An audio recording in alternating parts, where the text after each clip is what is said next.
Yeah, we don't waste anything on this set. No, no, no, and especially not in this kitchen. Kate George is joining us. Kate, good morning. Morning, Alana. They look absolutely delicious. Apple pie. Show me how. Okay, so we're making apple pie empanadas. Right. So it's a little bit of a twist on a normal apple pie. So what we're going to do now is I'm just going to make the filling first. Now, the filling's the best part. I've recently learned how to make an apple pie, the ones with the fancy little twist on top. Yeah. And I find that if the inside's good, then you're halfway there. Yeah, absolutely. This is the important bit. All right, so we'll put a little bit of butter in. We're going to melt that. Some sugar. Ah, that looks good already. Some apples. And I like how you make it in a pan, not in a pot, because there's butter in it. And Yeah, I quite like a pan because it's got quite a big surface area on the bottom and it actually cooks a lot quicker. Good idea. So our apples have gone in. And some raisins.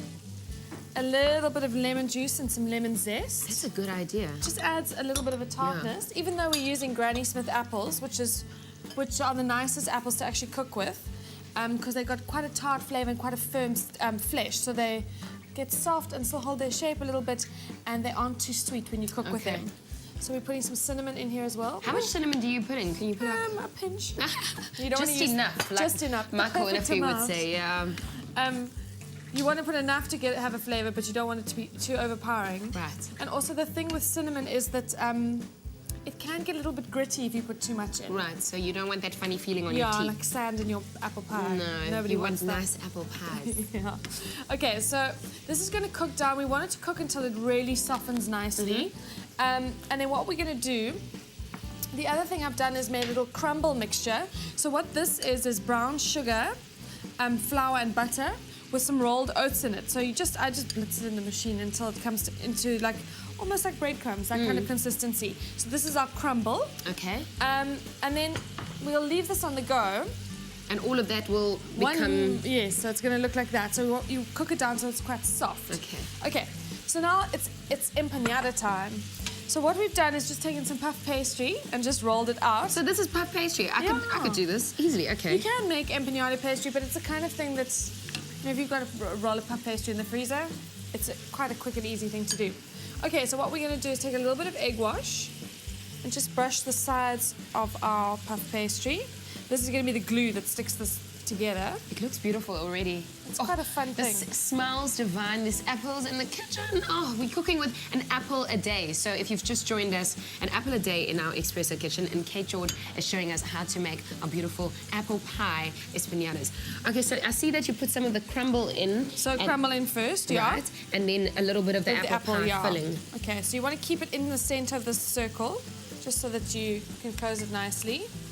Make sure you get all the good bits, a little bit of raisins. Do they ever open up when you make them, when you actually fry them? The big secret here is to brush them well with the egg. Right. And then basically what we're going to do is just flip them over. And you want to just, let's do it that way.